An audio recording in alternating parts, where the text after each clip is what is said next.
मेरे पास 2 4 5 दिन पहले या कुछ टाइम हुआ होगा, एक महिला आई और वो महिला मेरे पास 2 3 महीने पहले भी आई थी। 44 साल की उसकी उम्र है और वो महिला जब 2 1 महीने पहले आई थी, 2 3 महीने पहले, तो उसको एक ब्रेस्ट में लेफ्ट साइड में एक छोटा सा लंप था, छोटी सी गांठ, करीब इतनी रही होगी, हार्डली 2 1 सेंटीमीटर, 2 सेंटीमीटर, 2.1 सेंटीमीटर, जो भी मतलब एक साइज के अकॉर्डिंग देखे तो इतना करीब उसका साइज रहा होगा। और उसको उस समय मैंने कुछ टेस्ट एडवाइज और आगे के ट्रीटमेंट की प्लानिंग की बात की थी कि टेस्ट के बाद अपन आगे का ट्रीटमेंट प्लान करेंगे। अब उसने क्या किया कि वो चली गई छोड़ के, और वो 2 3 महीने बाद अब मेरे पास आई तो देखा कि उसका जो साइज है वो भी काफी बढ़ गया था, और यहाँ तक कि कुछ अंडर आर्म्स में भी, लेफ्ट साइड में उसको यहाँ पे भी कुछ गांठें फील होने लगी थी, हैवीनेस, भारी सूजन जैसा महसूस होने लगा था।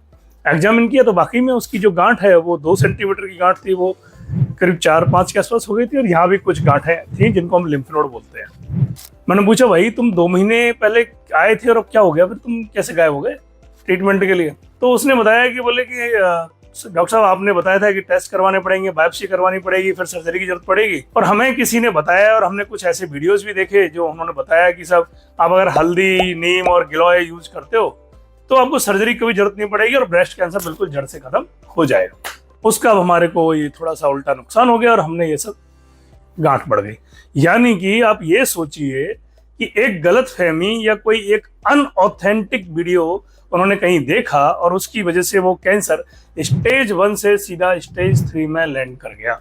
आज का ये वीडियो इसीलिए महत्वपूर्ण हो जाता है और आज हम इस बारे में बात करेंगे कि क्या वाकई में हल्दी कैंसर को ठीक कर सकती है, क्या नीम और गिलोय से कैंसर के ट्रीटमेंट को डिले किया जा सकता है, कैंसर को जो है रोका जा सकता है, होम रेमेडीज कितनी सेफ हैं और कितनी डेंजरस हैं, और सबसे बड़ी बात, साइंस इस बारे में क्या कहता है, ये भी हम आज जानेंगे। मैं हूं जयपुर से medical oncologist doctor Tarachand Gupta. पिछले 15 साल से मैं कैंसर मरीजों का इलाज कर रहा हूं।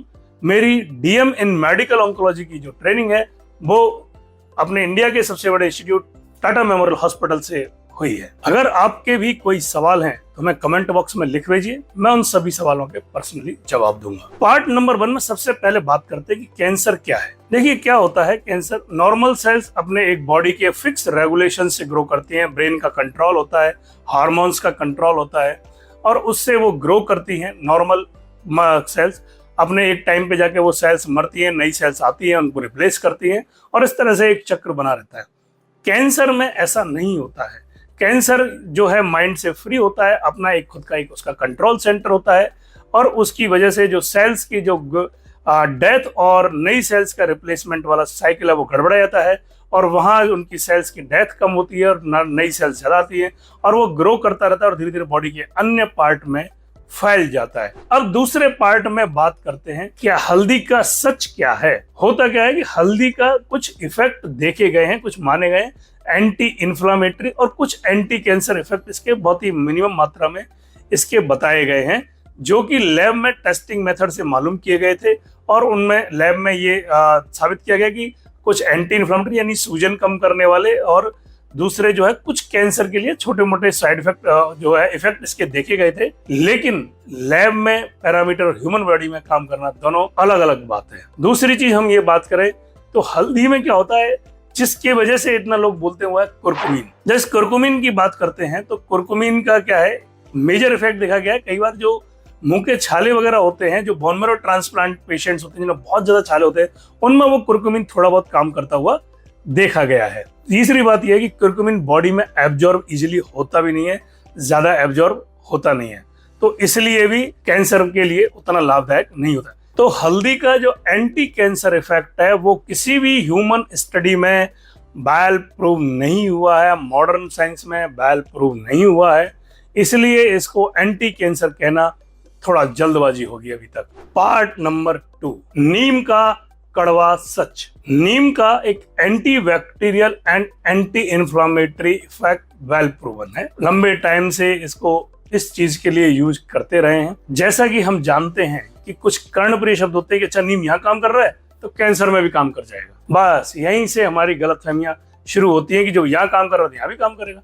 जबकि मैं बताऊं कि ये जो नीम की जो लैब में जो कंसंट्रेशन यूज होती है, चाहे वो छोटा मोटा एंटी कैंसर इफेक्ट ही देखा गया हो, वो कैंसर इतनी कंसंट्रेशन इतनी यूज होती है वो कि अगर ह्यूमन को दिया जाए तो बहुत ज्यादा टॉक्सिक जहरीली हो सकती है, पेशेंट का लिवर खराब कर सकती है, लोगों का लिवर खराब कर सकती है, इतनी ज्यादा कंसंट्रेशन वो यूज होती है। इसलिए सुनी सुनाई बातों पे ना जाएं, नीम के भरोसे अपने कैंसर को लेट ना करें, नहीं तो मालूम चला करेला और ऊपर से नीम चढ़ा वाली कहावत चरितार्थ हो गई कि जहां कैंसर तो हुआ ही और नीम के भरोसे हमने उस कैंसर के डायग्नोसिस और ट्रीटमेंट को डिले कर दिया, जिसकी वजह से हमको रिजल्ट्स भी नहीं मिले। पार्ट नंबर 4, तुलसी और गिलोय। तुलसी और गिलोय दोनों ही इम्यून बूस्टर के रूप में भी यूज किए जाते हैं मेनी टाइम्स, और कुछ हद तक शायद ये कामयाब भी होते हों, है ना। मेरे पास इसका कोई साइंटिफिक एविडेंस नहीं है, तो और मैं जो मेरे पास इसके लिए कोई नॉलेज भी नहीं है तुलसी की इम्यूनिटी बढ़ाती है या नहीं।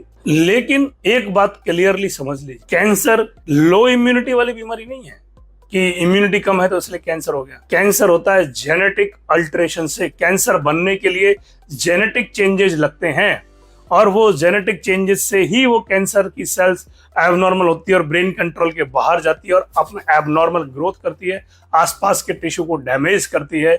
इसलिए इम्यूनिटी एक इतना बड़ा फैक्टर कैंसर के डेवलपमेंट में नहीं है जितना जेनेटिक चेंजेस हैं। और हम तुलसी और गिलोय के भरोसे सिर्फ कैंसर को अनचेक्ड नहीं छोड़ सकते, अनट्रीटेड नहीं छोड़ सकते।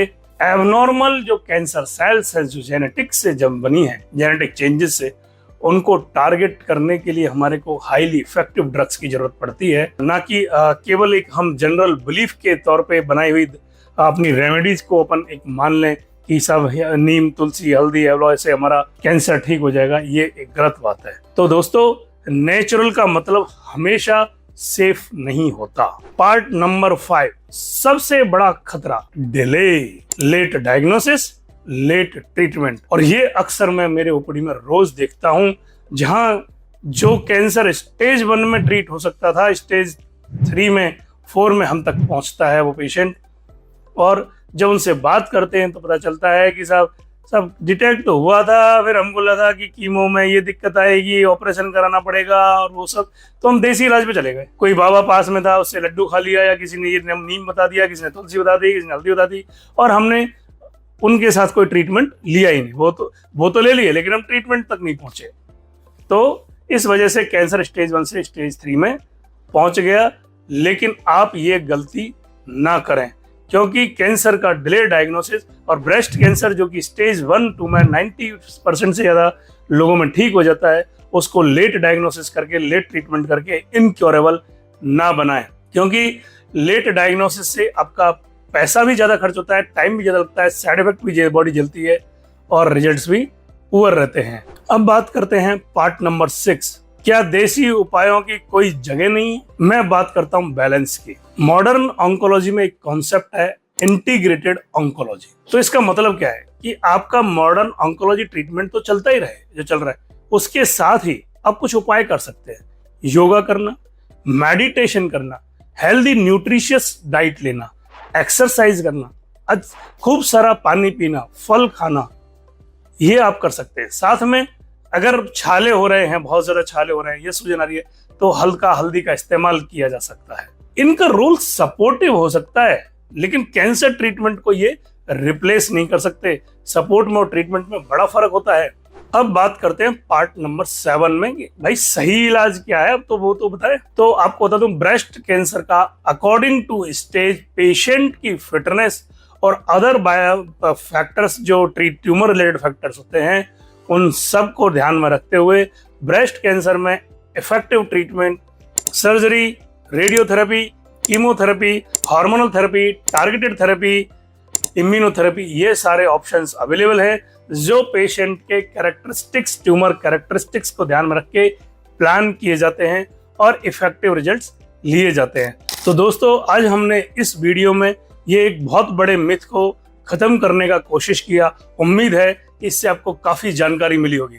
लेकिन अगर आप ये जानना चाहते हैं कि भाई ब्रेस्ट कैंसर को क्या शुरुआत में पकड़ा जा सकता है, क्या घर पे खुद सेल्फ एग्जामिनेशन किया जा सकता है, तो मैंने इस पर भी एक वीडियो बनाया हुआ है कि 5 easy steps for breast examination, जो आपको स्क्रीन पे दिख रहा होगा। अगर आप इन स्टेप्स को फॉलो करते हैं तो घर पे भी खुद से चेक कर सकते हैं कि ब्रेस्ट में कहीं कोई गांठ तो नहीं है। तो दोस्तों, आपको ये वीडियो कैसा लगा हमें हमारे कमेंट बॉक्स में जरूर बताइए। तो अगर आपको ये वीडियो अच्छा लगा हो तो अपने दोस्तों के साथ शेयर करें, इसे लाइक करें और सब्सक्राइब करें, जिससे आपको हमारे अगले वीडियो के बारे में जल्दी ही सूचना मिले। तो मिलते हैं अगले वीडियो में, तब तक के लिए स्वस्थ रहिए, खुश रहिए, धन्यवाद, जय हिंद।